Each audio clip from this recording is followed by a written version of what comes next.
If it's really your passion, it shouldn't be hard. Educate and also inspire people of what futures can be like. And I fell in love with the drawing and the science. I learned to love the course. Focus on Filipino architecture. Considered really as the highest form of art. Architecture is not only design but also the planning process.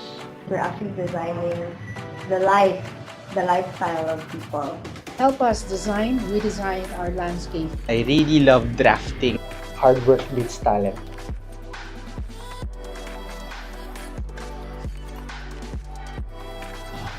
Originally, I didn't want to be in architecture because I never knew what architects did. So I asked my grandfather. When I applied here in UST, I wanted to be in advertising arts. I wanted to be a comic book artist. Magaling ako mag-drawing nun eh. So, ayun, lo and behold, I'm here and I fell in love with the drawing and the science. Let's just say I was a reluctant architecture student. It was my parents. I grew up in a family of architects, and essentially it was that. And then I fell in love with architecture, believe it or not, after I graduated from the course. Since I was a kid, I was always fascinated with buildings and putting up things together. So ever since then, I was really gearing towards architecture. And since also my mom was an art teacher, so I was very much influenced by her in terms of freehand drawing, painting, and it just felt logical that I should take up architecture with the fascination of buildings and drawing skills. That's why I ended up taking that up. I took up architecture because I really loved drafting in high school. Apparently, when I got into the university, I was waitlisted. So, medyo kinabahan if I could enter architecture school. But God willing, I was able to enter ST. And look now, I become one. I've become my dream. Well, I took up architecture because I like to draw. And what I draw is usually structured, formal, not the anime type. So I thought of, okay, since I've been drawing buildings, so I might as well go into that. I took up architecture because we have this family firm which is involved in construction. First of all, it wasn't really my dream to be an architect. It was my parents' dream. When I was in third year, eventually, I learned to love the course. So, yun, medyo na-in love lang talaga ako with architecture eventually. Because I love designing buildings. Actually, wala akong plan na mag-take up ng architecture. After graduating in high school, my intention actually is to take up BS Mathematics or CS Physics. Kasi walang architect sa family. And ang nag-request lang sa akin was my father, since sabi niya, you're both good in you're good both in mathematics and drawing. So architecture, yun yung pinaka-maganda sa'yo. So I actually enrolled, ako mismo yung nag-enroll sa sarili ko and wala akong idea kung ano yung mga subjects na in-enroll ko sa architecture. I think I have a knack of trying to understand how things work. And I think architecture is the best way of expressing that.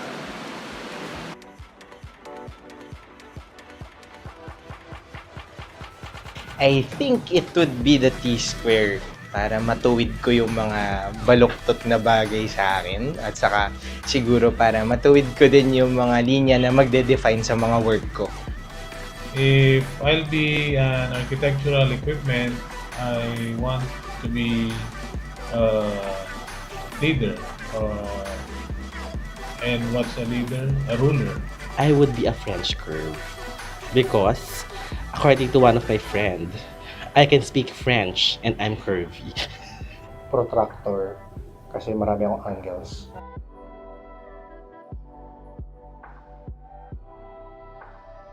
Considered really as the highest form of art, since it would last a long time, like, and same time it also is a combination of art and science.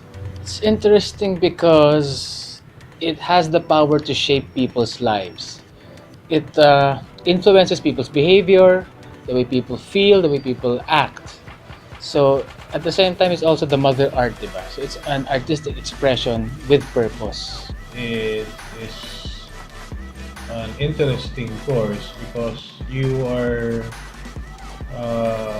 free to enhance your drawing capabilities, your planning capabilities, your skills and knowledge incorporated within, and also architecture is not only design but also the planning process. Dami. There's a lot of reasons. For me, it's seeing plans or drawings on paper and physically the structure after. Before, you were just imagining how you were doing the first line of a house or a building, and then it formed to become a real house that you can touch and feel, live at, and being able to change lives. My advocacy is relevance over complexity, and that just means serving the client or serving the need of the society in order for you to actually have a positive impact without all the fluff, without all the frills, without all the excess. If it's service, it's service. I design for people, not just because. Advocacy is always remember that when you're designing for people. And if it's for people, that's life. So you must be sure that your design is focused on your client and the end users. I'm now actually focused on Filipino architecture, the least explored and least understood by even architects na pinakita ko sa book na ginawa ko. Pag inopen nyo yung mga drawings doon, tinignan nyo yung mga traditional houses, makikita nyo, meron ba dito sa Asia? Or dito lang yun sa Philippines? So kung dito lang yun sa Philippines, that's our architecture. Okay? Yung Bali na architecture, parang equivalent lang nun, ifugaw sa atin eh. But we have more than fugaw houses. Sa research ko, more than 20 traditional houses. Aside from, of course, the ancestral house na talaga unique sa atin. Unique yan sa atin.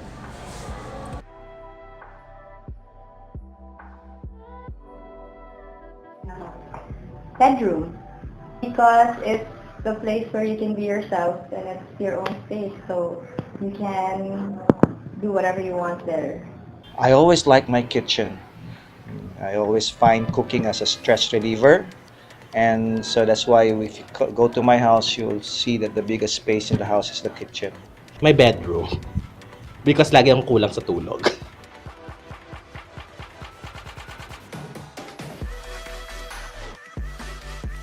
If I would describe architecture in a word, it would be opportune. Opportune means perfect with the timing. It's not just opportunista. It's opportune, it's perfect because architecture always speaks of the time that it's built, be it the technology, the culture that is within, working within that or around that architecture. God-like. Because we are like God every time we design buildings. Siya, no. Pampagising. For when it was undergrad, it's always Papa Jack sa radyo. Aside from coffee and the energy drink at your side, pag may radyo ka sa tabi mo, hindi ka talaga makakatulog pagka nagdo-drawing ka. Pampagising ko is inspiration, I guess, and exercise. Venti, 3 pumps, white mocha, Americano, on the rocks. No water, no brevet, Starbucks.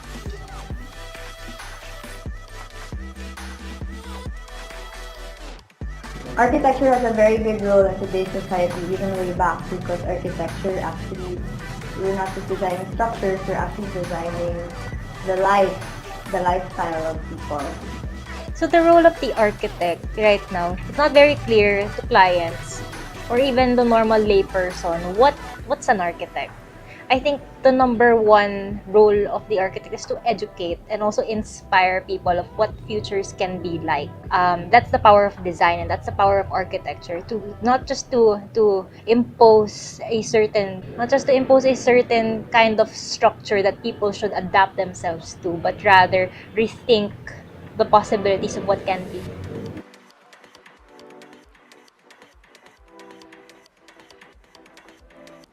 I think for me, my biggest architectural inspiration is the Schroeder House by Jerry Rietveld. It's somewhat a De Stijl architecture. It's found in the Netherlands. Medyo makahon kasi ako mag-design. So that I think was my biggest architectural inspiration until now.